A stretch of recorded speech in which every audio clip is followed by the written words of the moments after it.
Ever since J.K. Rowling was caught in an act of infidelity, having an adulterous affair with science, the left has been unable to really get over the betrayal. They've been so enraged on such a single-minded mission to punish J.K. Rowling for her dalliance with common sense that even those merely associated with Rowling are made to perform acts of public penance. The entire cast of the Harry Potter film series have come out at various points, and they've want to make it clear that they do not share Rowling's heretical belief in biology. They've been desperate to signal their allegiance to the trans cult. We're not like her, they cry as they humble themselves before the LGBT god. We're good and faithful servants. What other basic realities would you like for us to deny? What other bits of nonsensical gibberish do you need us to utter on your behalf? Well, we could put out a statement saying that 2 + 2 = green. Elephants are made of pudding if you want. Anything for you, O lords. Chief among these grovelers is Harry Potter himself, Daniel Radcliffe, who clearly recognizes that he is potentially the most guilty by association. As the star of Rowling's fantasy series, he feels called to speak the loudest about this. He must do the most to repudiate the author's bigoted belief in reality. The result is that Radcliffe has now taken a public position that is even more fictional and fantastical than the world of wizards that Rowling created. I mean, if Radcliffe had come out and announced that Hogwarts is a real place where actual children fly on broomsticks and learn how to do magical spells, it would have been less outrageous and more credible than the position he's actually taken. Because instead, he's professed to believe in transgenderism, especially trans kids, quote unquote. Recently, he sat down for a roundtable discussion with these alleged trans kids in a video produced by the left-wing extremist group, the Trevor Project. Watch.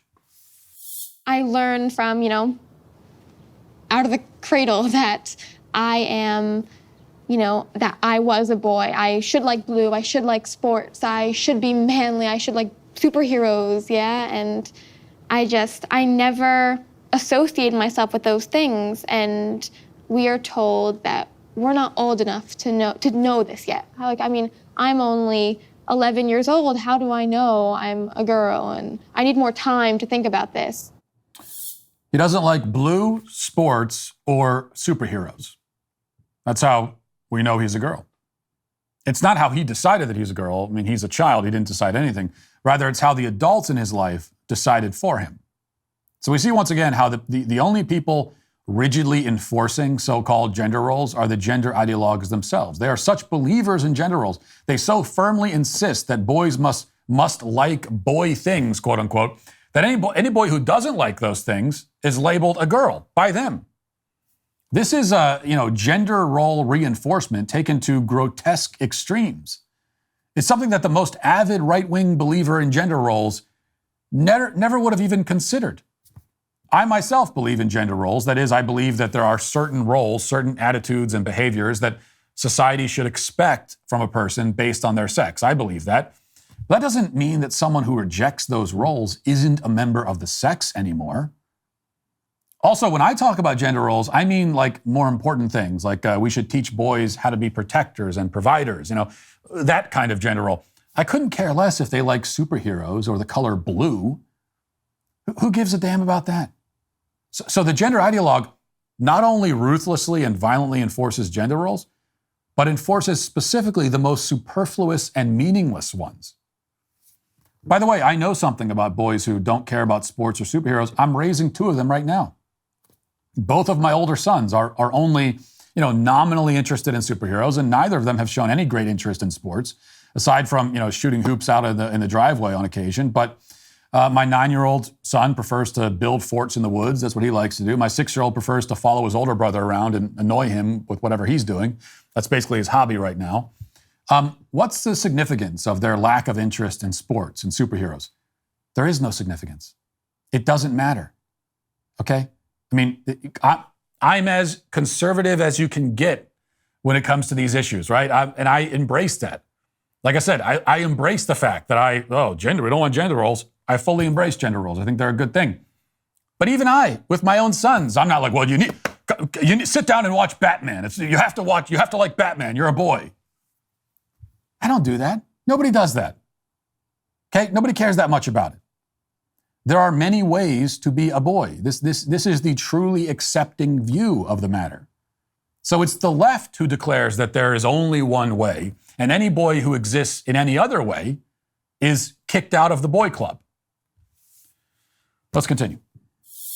But there are also people who do have like a slightly condescending but well-meaning attitude of like, well, people are young and like, how do we, you know, there is a huge decision. I'd love to hear from all of you about like why we can trust kids to like tell us who they are.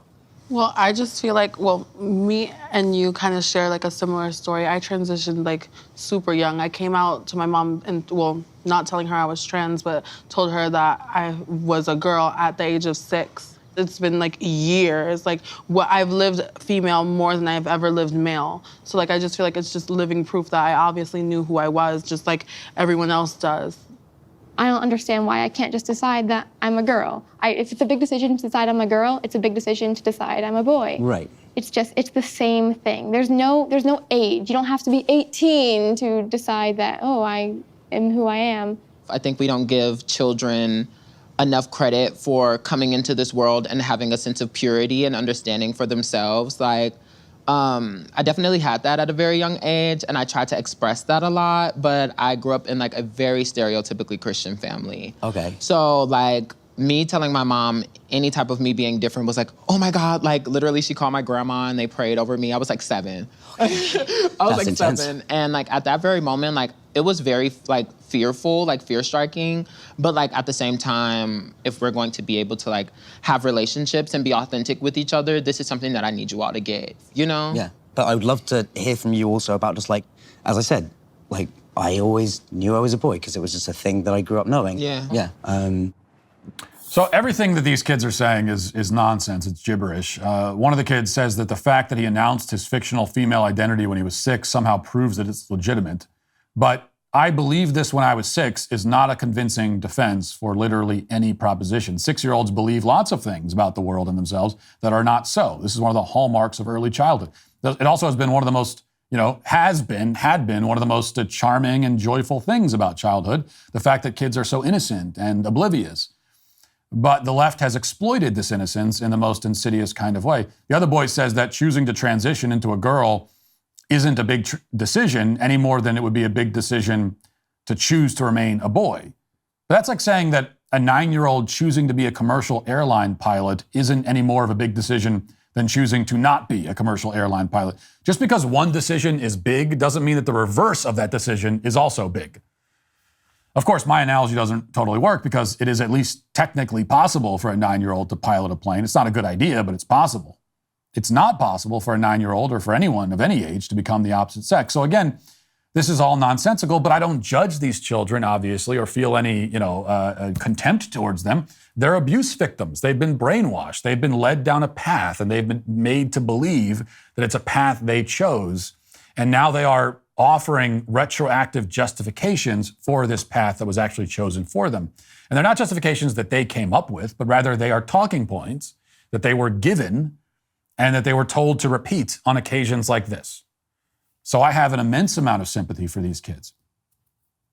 But Daniel Radcliffe, on the other hand, is a different story. Notice how Radcliffe ever so meekly pushes back, attentively suggesting that maybe somebody might raise an arguably somewhat valid concern about, whether children are old enough to make these kinds of decisions. It's totally patronizing, of course, he hastens to add. It's patronizing, and they're wrong for saying it, but how should we respond to these questions? Yeah, listen, Daniel, you know better. You're only a few years younger than me. You grew up in a world where the biological reality of male and female was not in question, which is the same world that every generation of human beings, except the most recent one, grew up in. So they didn't get to you soon enough or young enough for you to actually buy this garbage. You cannot have been convinced because nobody's ever presented an argument in defense of this stuff. It's not that they've made bad arguments, it's that they've made no arguments. So there was never a moment when someone came along and said to you, hey, actually little boys can really be girls and we should give them drugs to make them into girls even though they already are girls. But they're girls invisibly, you see. And so they're girls in some kind of, in some sort of abstract sense. And that's what we need the drugs for. And then no one said that to you. And then you said, oh, well, that makes sense. Okay, you've convinced me. No, that didn't happen because a mostly sane and moderately intelligent person cannot be persuaded by unintelligible gibberish. So there can't be any I get it moment because there's nothing to get. You weren't convinced by arguments or by any kind of reasoning process.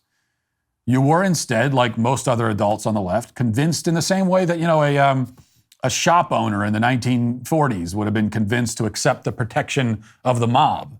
The mob doesn't come to a business and present a proposal, a business proposal, and then, give you a week to weigh the pros and cons.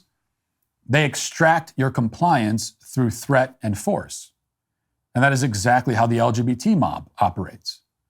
You have been encouraged to promote the trans agenda, encouraged with the promise that if you don't, they'll rip your life to shreds and also your career. It's been hard enough for the Harry Potter guy to get any good roles outside of the Harry Potter franchise. Imagine how hard it would be if the Harry Potter guy was also a transphobe. So that's the calculation that you made. You may take comfort in the fact that you're only going along with this sinister madness because you feel you have no other choice, but you should realize that every era has its own sort of sinister madness, and every person who's ever gone along with it has made the exact same rationalization that you are making now. And yet we look back on those people with disgust. They were faced with a test, stand for what's right and true and endure the consequences, or cooperate with evil for the sake of their own self-preservation, and they failed the test. And they're defined forever and for all time by that failure, just as you will be. You sat in a room full of child abuse victims and you applauded their abuse. You are a disgrace and a coward and a liar. You sold whatever fragments of your soul you still had left. I hope it was worth it, but I know that it wasn't. Because again, it never is. And that's why you are today canceled. And that'll do it for the show, or for this portion of shows. Move over to Members Block. Hope to see you there. If not, talk to you on Monday. Have a great weekend. Godspeed.